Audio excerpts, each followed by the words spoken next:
Welcome, everyone, to Alaska Quarterly Review's 2022-23 reading series. I am Ronald Spatz, Editor-in-Chief of Alaska Quarterly Review, and this event is being recorded and will be available on the Alaska Quarterly Review YouTube channel. Please feel free to watch any of our prior programs and to share them. Alaska Quarterly Review is committed to presenting these programs without charge and to showcase vibrant and diverse and new and emerging voices and literary conversations with depth, complexity, and humanity. Like all literary magazines, AQR depends on grants, tax-exempt donations, and subscriptions to operate. If so inclined, please feel free to visit our website and make a donation or subscribe. Before we begin, I'd like to make a few important acknowledgments. Alaska Quarterly Review gratefully acknowledges the Anchorage Museum at Rasmussen Center for hosting and the Center for the Narrative and Lyric Arts, Alaska Quarterly Review's 501c3 umbrella organization, which makes this event possible. I also want to make a land acknowledgement. Alaska Quarterly Review recognizes the indigenous land on which all Alaskans live. AQR is located in Anchorage, and Anchorage is Dena'ina homeland. Dena'ina is the language spoken by the traditional, present, and future caretakers of this land. Land acknowledgement opens a space with gratefulness and respect for the contributions, innovations, and contemporary perspectives of indigenous peoples and marks our collective movement toward decolonization and equity. Today, I am delighted to welcome two fiction writers who we've published in our pages who will present their work to us today. And at the end of the conversation, they will have some questions. I will introduce them both now. In the opposite order, meaning the person who will go last, I'll do her bio first, and then present the person who will be reading first. Allegra Hyde is the author of ELEUTHERIA, which was named Best Book of 2022 by The New Yorker. She is also the author of the story collection Of This New World, which won the John Simmons Short Fiction Award.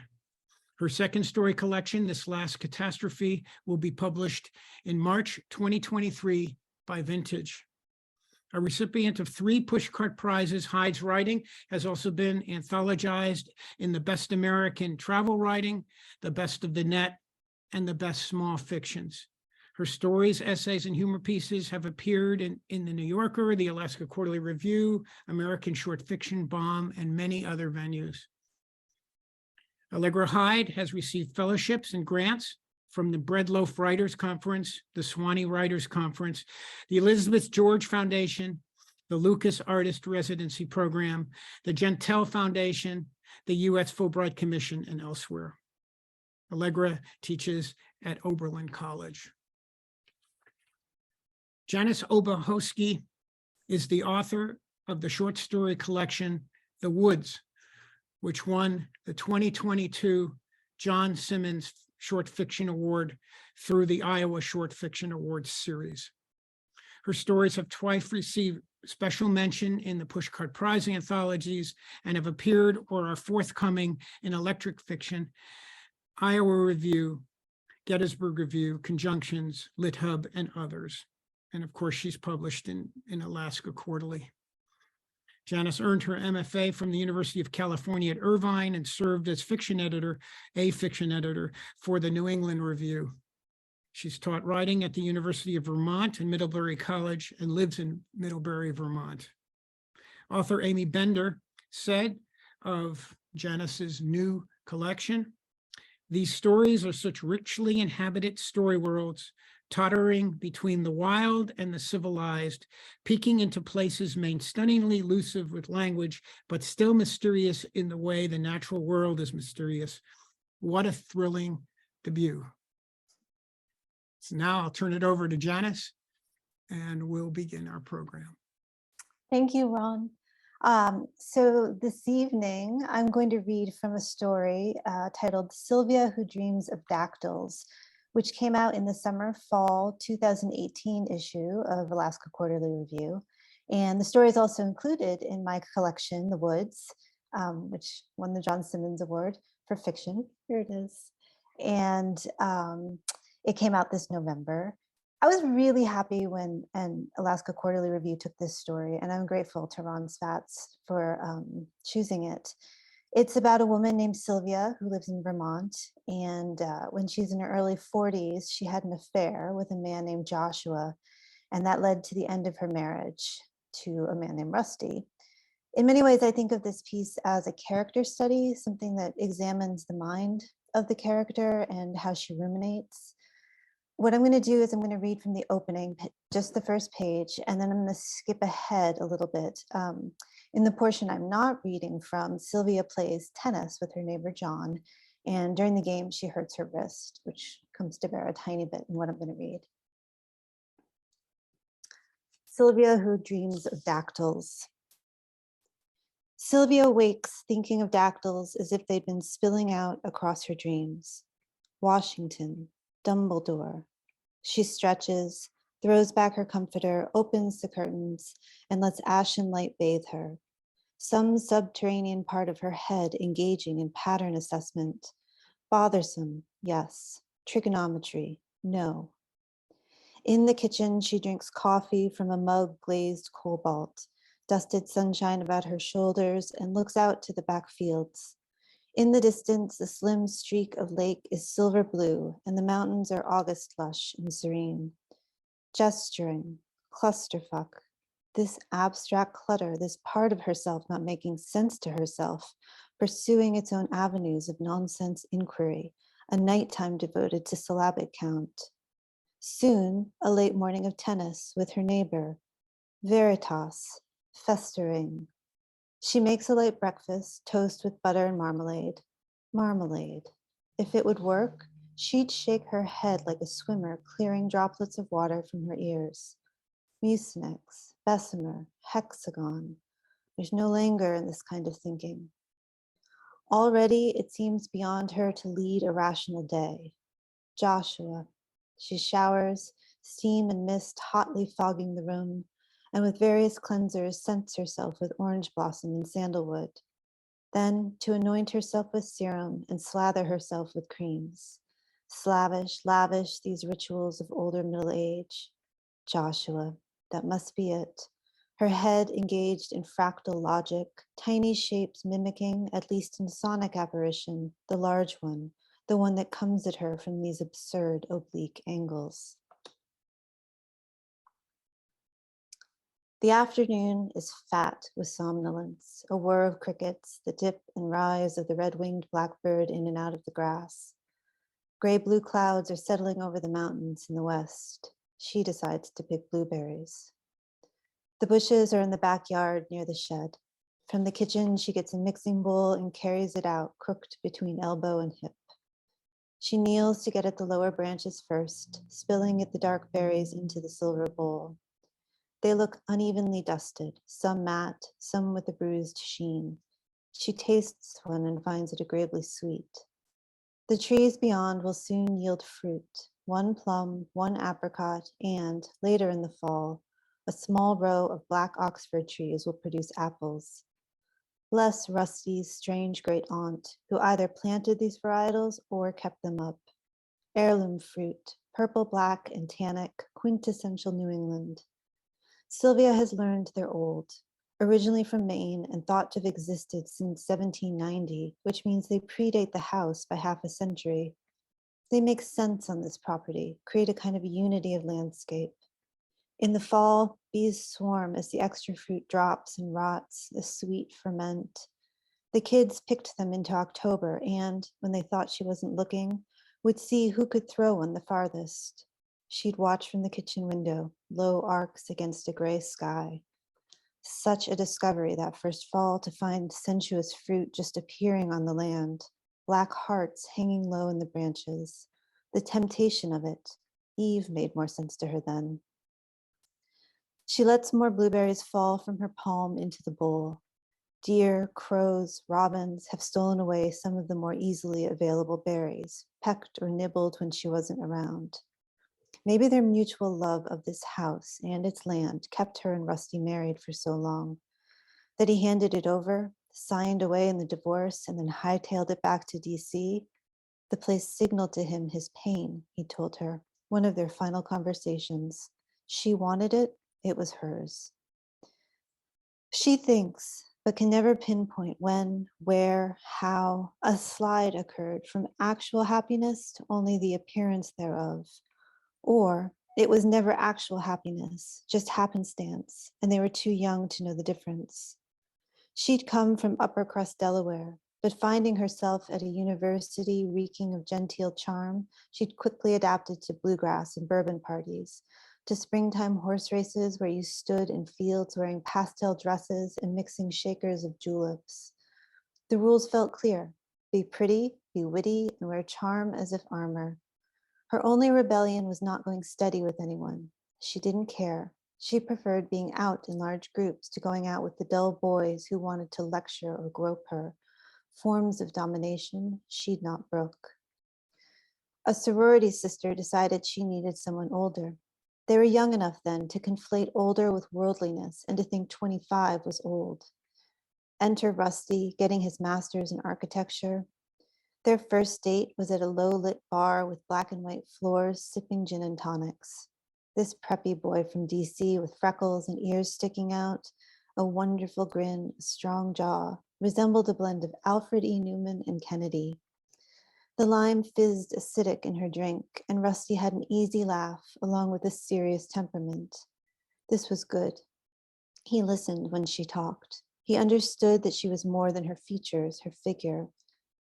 In the spring, they would go for nighttime walks on campus, the grounds, the university insisted on calling them, and she admired his understanding of construction and space, of buildings' histories.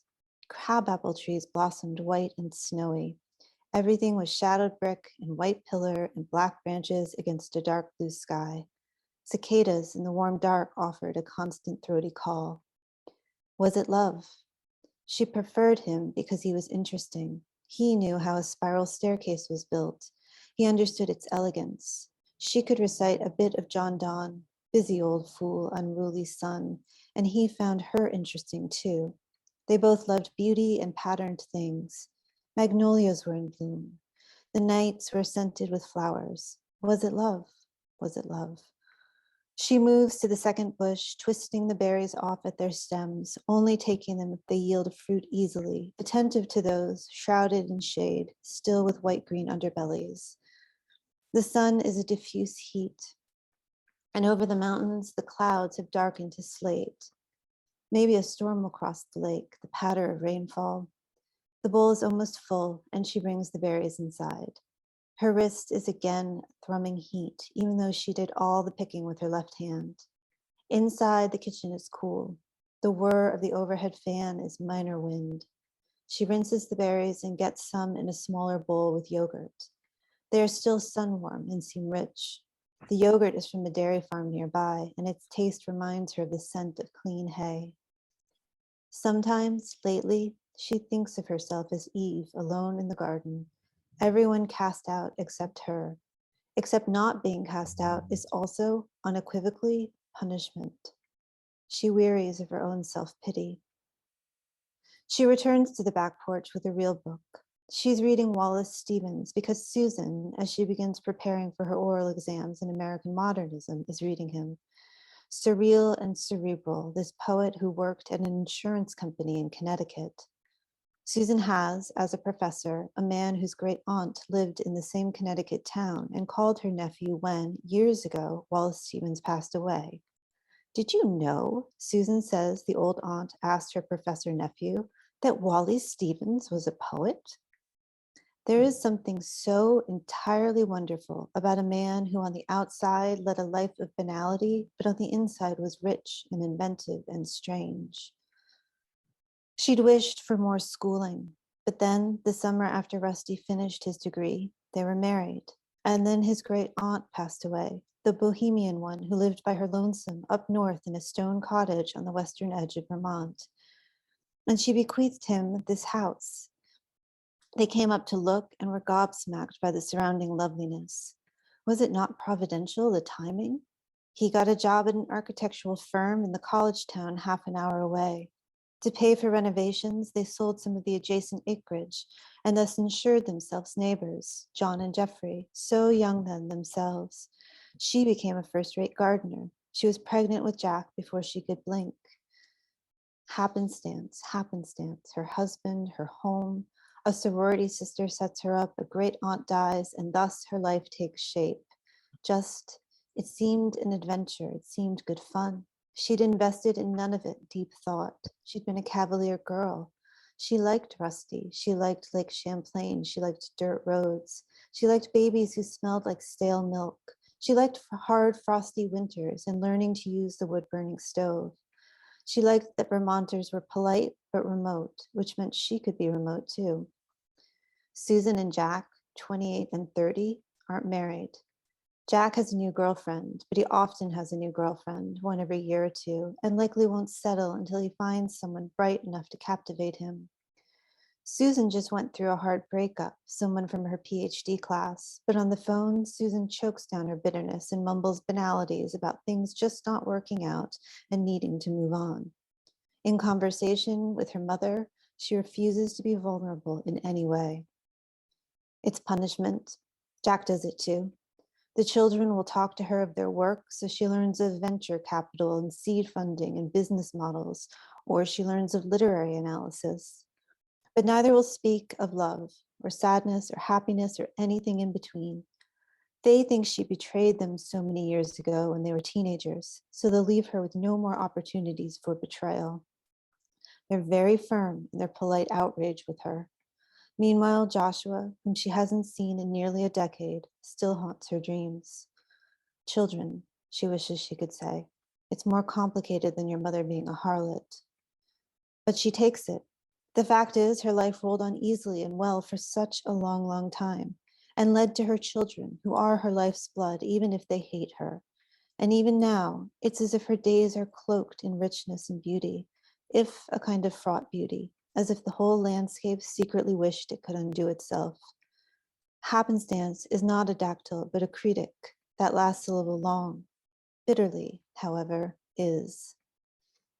Thanks. Thank you, Janice. That was wonderful. Thank you. Okay, your turn, Allegra. Thanks so much, Ron, and thank you, Janice, for that beautiful story. It's really an honor to read here with Alaska Quarterly Review. I'm going to be sharing my first novel, ELEUTHERIA. It's a book that asks, what might it actually look like if we genuinely tried to deal with climate change? And the story follows a young woman named Willa Marks, who decides to take on this challenge in part by joining an eco-compound on an island in the Bahamas. What she finds there isn't quite what she expects, nor can she quite outrun her own past. And ultimately, it's a book that is in some ways speculative fiction, also a romance, also an adventure story. It's a weird book. And I'm going to read from the beginning. We'll jump right in.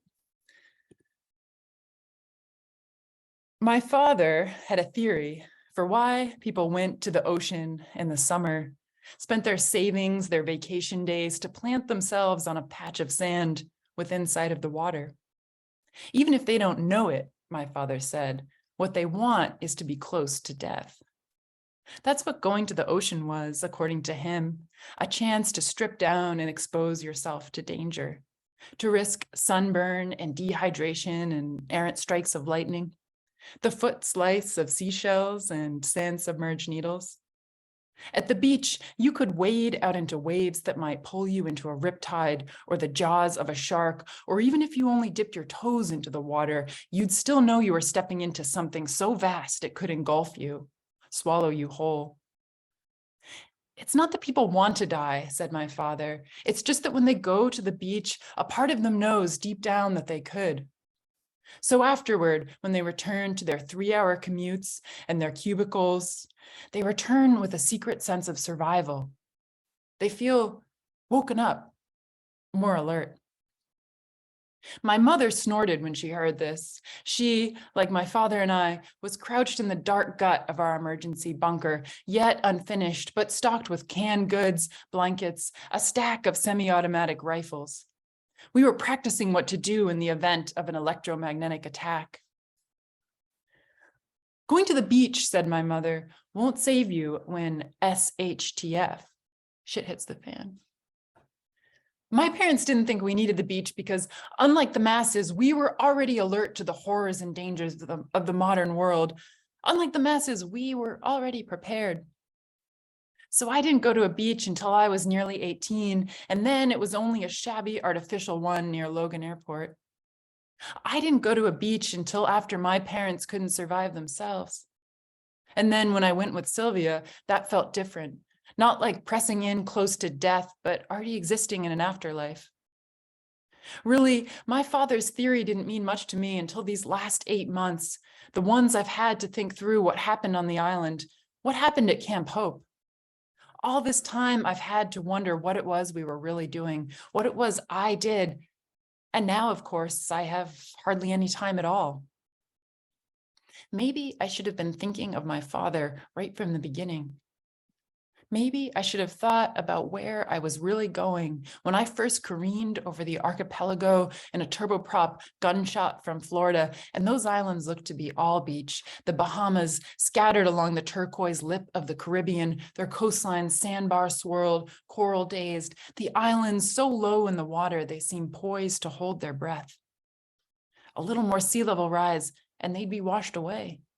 Already their edges were eroding, ocean swells grabbing at coastal roads, at the underbellies of beach houses not yet leveled by hurricanes. The worst of the storms had turned whole resorts to matchsticks, their swimming pools gone green from neglect, pagodas engulfed by vegetation, hibiscus blooming in marble bathrooms, quail doves shitting on embroidered towels. Another empire born and bowed, and yet when I looked down from the turboprop, pressed my face to its oval windows, I felt only possibility. I felt more than alive. My whole life, I've run away from my parents' way of thinking. That's what I wish people understood. Despite everything that has happened, the way everything looks, I only ever wanted to make the world better. I only ever wanted to help. You should know, too, that I recognized ELEUTHERIA from the air. I knew the island even before the turboprop circled toward a ragged stretch of tarmac. The island bathed in the water like a fishhook, a skinny 100 miles that curved at one end, its shoreline barbed by peninsulas, baited with the green sway of sea grapes, beaches as pink and fine as spun sugar. I felt ELEUTHERIA catch my heart and pull. My name, my full name, is Willa Marks. There's nothing in the middle. My parents must have had their reasons for the omission, though I've always considered it a sign of honesty. A middle name can lurk in a person like a bomb, a secret identity poised to pop off. I'm simply me. What I'm trying to say is that I'm going to tell you the truth. I don't have time to tell you anything else. And it's important for you to hear the truth because what has been said about Camp Hope, about me, is a shadow of what really happened. Let me start with the easy parts. I was 22 when I boarded a plane and flew to ELEUTHERIA. I was drunk on ideas. I was so drunk, in fact, that when the turboprop shuddered into a nosedive, cabin lights flickering, pilot crackling over the intercom, my limbs remained limp. While the other passengers hunched in their seats, prayers on their lips, I kept my eyes open, savoring the rush of arrival, the jarring smack of it reverberating through me. The turboprop did not land elegantly, but it landed intact. Even so, had the plane crashed onto the island, I'd still have walked out of the wreckage beatific. I'd been awake the length of a day, a night, and that had not yet become a problem. I was the kind of person who took exhaustion in stride, let it warp my surroundings into dreamscapes, and so far, everything had gone right. Out the airplane windows, palm trees, a heat-seared tarmac, men in orange vests strolling from the steel maw of a rusted aircraft hangar. Around me, a dozen other passengers unbuckled their seatbelts. Some smiled relievedly, others wiped away tears. A woman's purse had spilled into the aisle, and I helped her collect her things, though I curbed the impulse to ask if she was from ELEUTHERIA.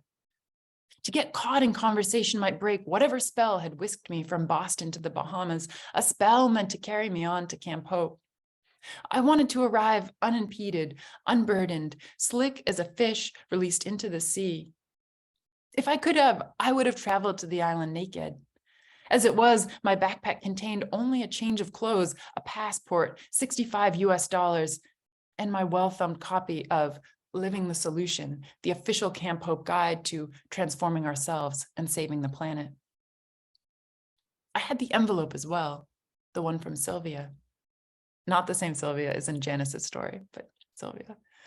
But I had tried not to think about it. What I thought about was Camp Hope, specifically arriving at Camp Hope and making my life mean something. Had you watched me exit the airplane, my preoccupation would have been obvious. You would have seen a young woman who tripped over her own boots, a size too large, as she entered the hangar. You might have noticed one of my overall cuffs was rolled up higher than the other, that my backpack zipper gaped partially open. Back in Boston, I would have been a person your eyes glazed over on the street, shiftless, among the masses of the newly unemployed. I had an oval face, brittle yellow hair that went dark at the roots, a stub of a nose. I was thin, but not jagged, scrappy, though in an untested way, like a runaway who's only just left the house, or an actor playing a role, familiar enough to forget. And I'm gonna jump ahead here to further on in this opening chapter. I can tell you that Willa Marks makes it to Camp Hope, this eco compound that she's heard so much about. And just to share with you all a little bit more about Camp Hope, I'm going to read a section that talks about it, since it is very much at the heart of this novel. By design, Camp Hope did not have a web presence or a public presence of any kind. Everything I knew about it came from Living the Solution, a book I had encountered under unusual circumstances and technically not been meant to see. There was, however, an abundance of information about the book's author, Roy H. Adams. A military man, for years he had basked in the computer screen glow of command centers and the adulation of joystick warriors, his approval one link in the kill chain that turned foreign villages to dust. In photos online, he stood in front of American flags, his hair razor cut, his square jaw set, his eyes flinty. He looked like a man who expected his steaks rare and his golf courses pesticide drenched, a man who believed he was entitled to all that he touched. And yet, that same Adams had written in Living the Solution about giving up his military career, his marriage as well. Such sacrifices, he explained, were a small price to pay in the war against climate change, a war for humanity's very survival. We'd been losing that war.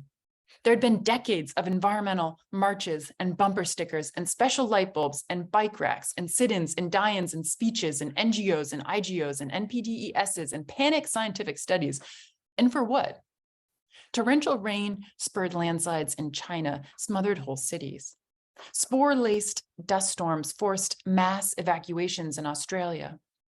There were ongoing food shortages, a drought squeezing Brazilian soy, a wheat blight hitting Russia, along with the desperation brewing on the force of that hunger.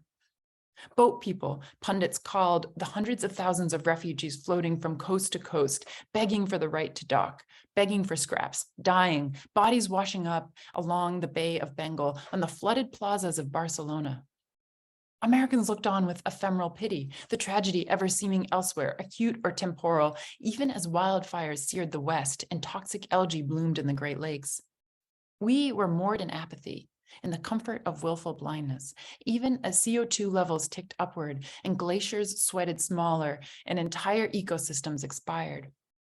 The average environmentalist, according to Adams, only whimpered, equivocated, begged for corporate salvation, gave into the ease of greenwashing, the capitalist diversion epitomized in reusable shopping bags, keep on spending.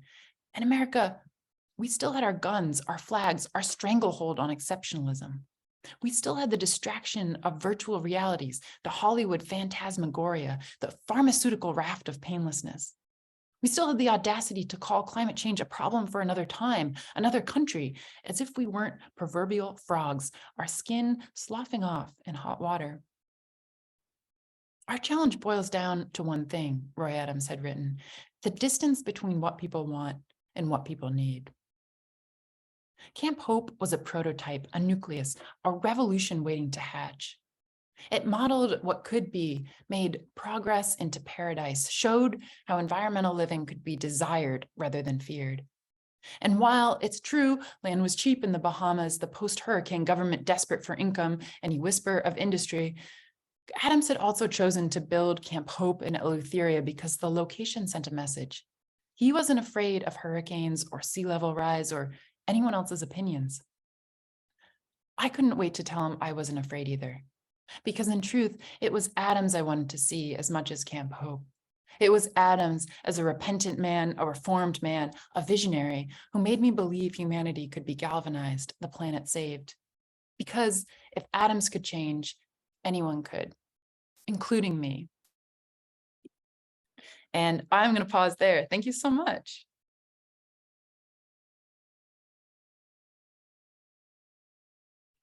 Well, I think that that's wonderful. I'll go with my computer there for a second. What a great reading. Thank you both so much. So we have a little bit of time, and I'm hoping to have a conversation started between the two of you, with, and keeping myself out of it, except giving you a prompt. Both of you have done really interesting work that we've published in AQR. And the Sylvia piece actually was one of those that was nationally recognized. Yep, it was listed as one of the notables of the year. Was it? Yeah, so that was one of your, that was one of the ones. Yep, and it's a very ambitious piece, and it's long, and there are things about it that make it very much what a literary magazine should do. It's in its own way non-commercial. It doesn't rely on a strong plot and conventions where people are expecting certain things to happen. Same thing was true with the piece we published of yours, Allegra, which was a short story. And this is a novel, and what you were reading from it, people can tell that it has a lot of freedom to move. It is, it's art. And so what I'd like to talk about and have you maybe address a little bit, literary art is maybe not the same thing as commercial art. They sometimes can have crossover pieces, and people can appreciate them, but there are different things.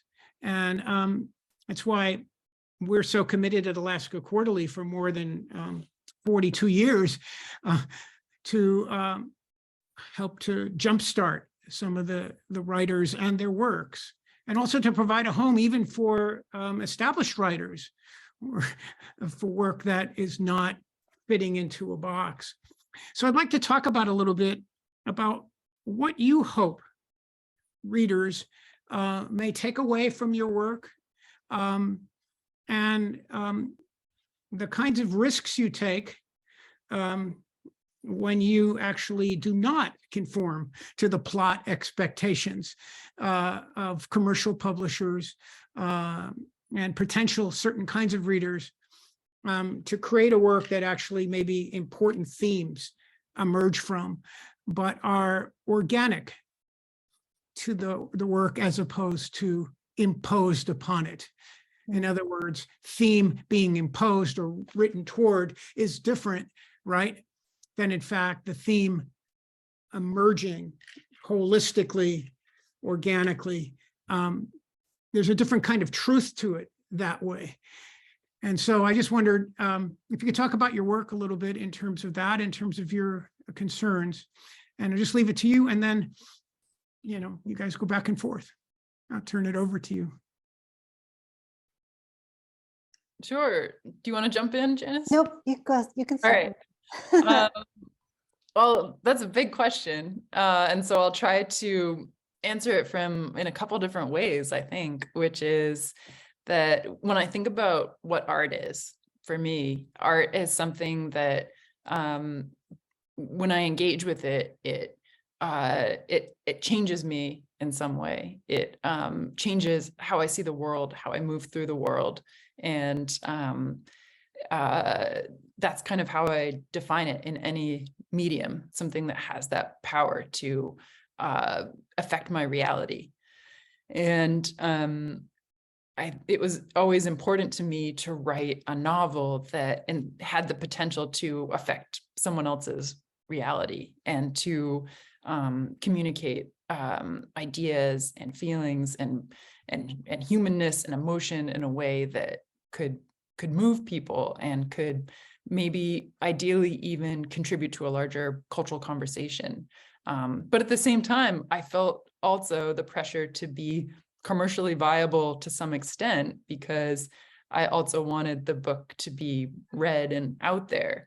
So I struggled with kind of the push-pull of artistic aims at times and making the piece accessible, writing a book that could sustain momentum through the whole piece. So I think there were definitely ways in which I actively embraced commercial elements in the service of art. For instance, at a certain point in the drafting of the novel, I read a lot of screenwriting books to think about how could I create a structure here to give a little bit more shape, a little bit more momentum to the material that I had, to ultimately make the piece a little bit more accessible. But at the same time, there are elements of the book that I really did not want to compromise on. One of those was the language of the piece. Prose, syntax, that's really important to me. And another was certain themes. Through the book, there's a historical thread that appears in really short chapters that detail basically the colonial history of the Bahamas. And I did receive feedback at times that maybe that thread could be cut, because that would make the book a lot more streamlined. But to me, the art that I wanted to make was art that showed a comparison between colonial patterns of idealism and exploitation that have run through the history of the Americas, and how they will potentially be very present in our future unless we're actively conscious of them. And so that wasn't something I was going to compromise on. And in the end, I feel good about what I did. It's not a perfect book, but I tried to balance those two elements. As I was listening to you, Allegra, I thought it was so exciting. It's exactly what you were saying. It's art. It felt heady to me and sort of buzzy, because there were ideas too, along with the interesting language. I was actually thinking about Don DeLillo, and I was thinking of, I was thinking about White Noise, and I was thinking how much more fun this is than cooking or Thanksgiving, that art is that exciting. Yeah, so cheers to you. It's really great. In my own work, with this story in particular, I am a language forward type of writer. It's really important. The sentence is really important.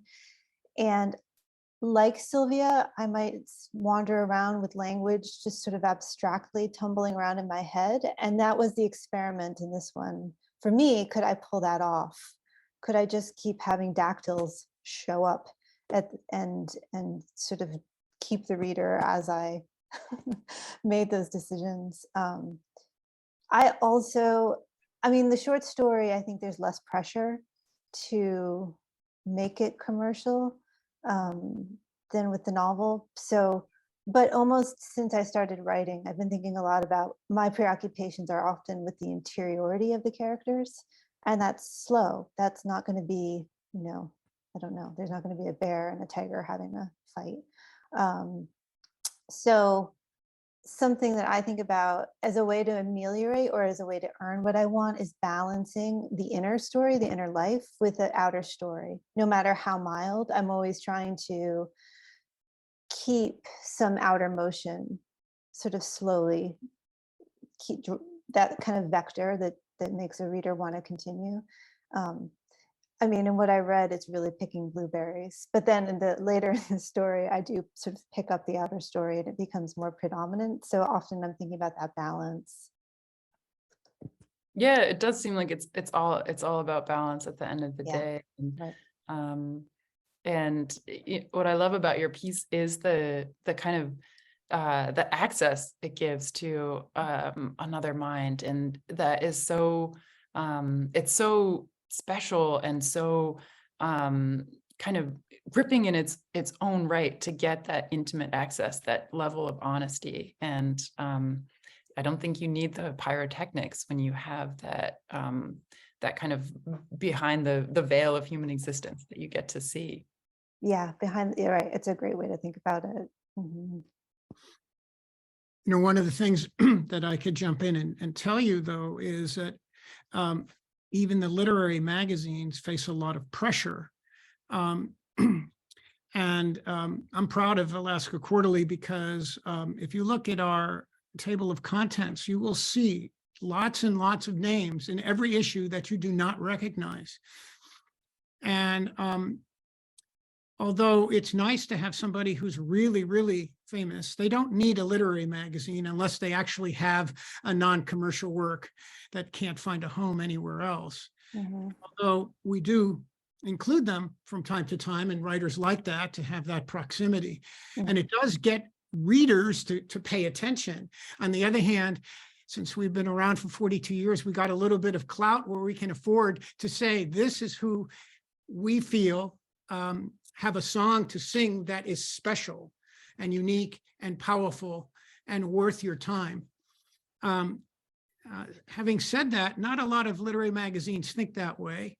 And more than that, we are one of the only few to publish really, really short pieces and really, really long pieces, including novella length and long poems in the poetry section from time to time. And so the Sylvia piece was long, Janice. Yeah. It's very long, and yet it got national recognition.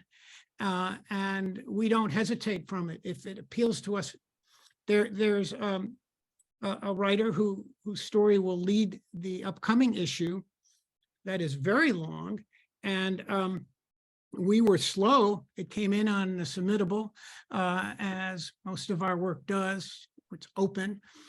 And when I accepted it, she told me that it had been offered publication earlier. It took us a long time to get through those unbelievable number of stories that came in 2 weeks. So we weren't first. They wanted to publish it and they wanted to cut it. And that would have killed it. But a lot of writers would have said yes. Mm-hmm. And we took it, and we had no intention of cutting it. And it leads this issue. We think it's important. And so I think there's a lot of tension, though, now between what sells. And at universities, particularly in terms of the arts, and we used to have a university affiliation we don't have now, the main mantra was, if people want it, they should pay for it. Be self-sustaining. Well, most of the Western countries that we admire actually support the arts very intensively.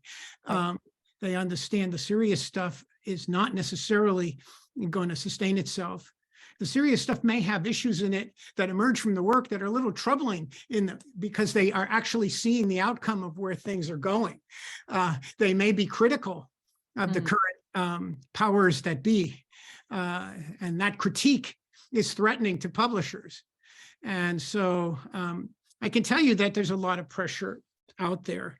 So just so you know, we're proud that we're hanging in there despite everything, because we think it's important. It's not a given that, even a balance, as Allegra said, it's not necessarily going to be enough.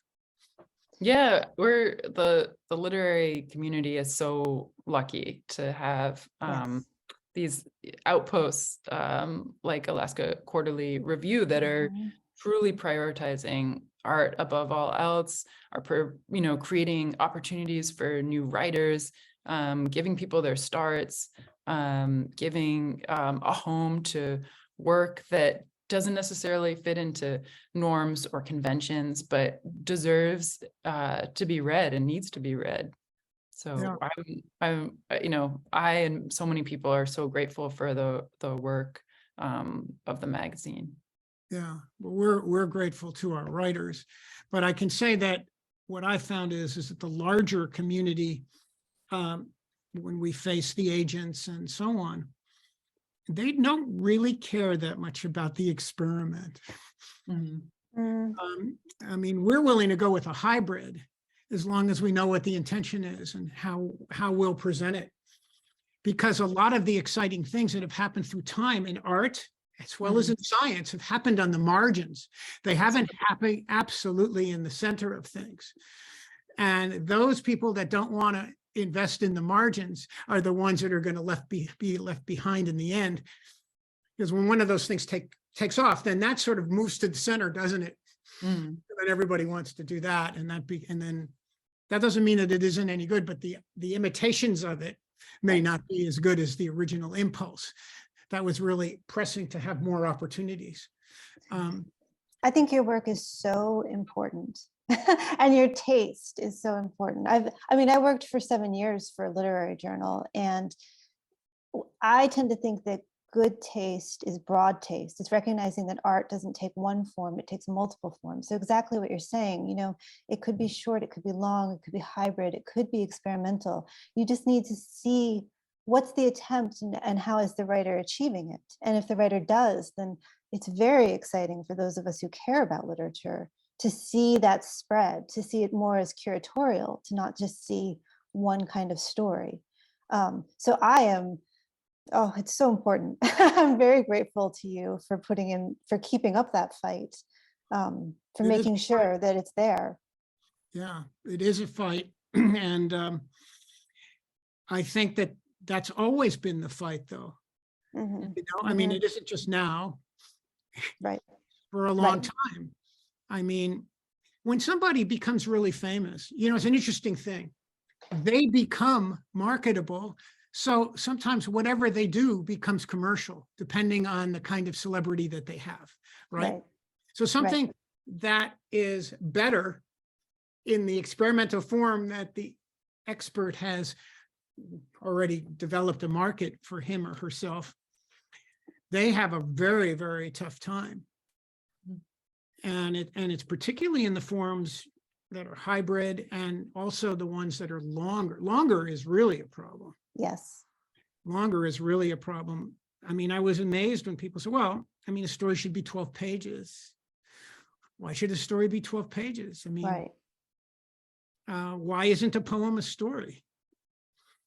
I mean, get into these words. I mean, of course, there's narrative that runs through absolutely everything that humans do. So the whole thing is about narrative. Even when it's lyric, it's still trying to give us a feeling that then we try to translate into what that feeling relates to. And therefore, there's an inherent story in just about everything. Yeah, well, we shouldn't probably have me go on and on. I'm really excited with your reading. I'm so grateful to the both of you for coming on today and for sharing your work with us.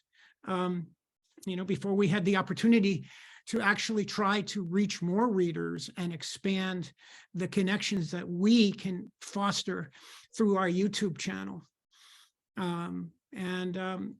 We believe it. If we build it, they will come.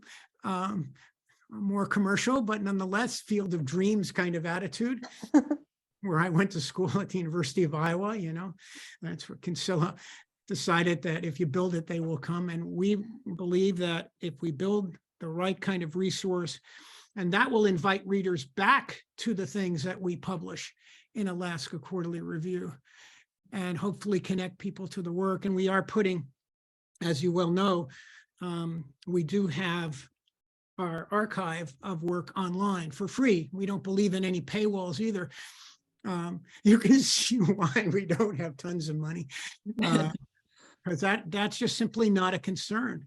Yeah. For us. I mean, they say, well, you need to increase this or you need to do that. I mean, at the bottom line is, you have to be true to the values that you have and why you're doing something. Those are the things that last ultimately. And the art that lasts also is not always paying attention to the trends of the moment or the concerns of people who want something to go a particular way. So I'm really grateful to both of you. Both of you represent that. I was so happy when I saw Allegra's novel in the New Yorker, actually singled out. Yeah. It was right there with the cover. There isn't actually a bigger venue than that, than maybe the New York Times book. Well, the New York Times Book Review is probably bigger, and maybe the Times of London, but nonetheless, those New Yorker pages that come to everybody who have no time to read anything but the cartoons or maybe one thing, right? When you get to that page where they say, these are the most important books, read these. And they had like only 4. I mean, they didn't have a ton that they were doing. So I'm so happy to see that because, and I was happy that your book was selected, Janice. Thank you. It was recognized because when we published your piece, it didn't happen yet. So No. then it was included. And so that's all very exciting for us. So with that, we'll be doing another event. We have a couple more coming up this calendar year. And then there'll be the spring. And we hope everybody who's joining us today will join us then. And also go back to our YouTube channel and see some of the things that we've done, some of the experiments. I think it will inspire you. So for that, thank you both very much. See everybody until the next time. Bye. Bye. Bye, Allegra. Bye, Ron. Thank you.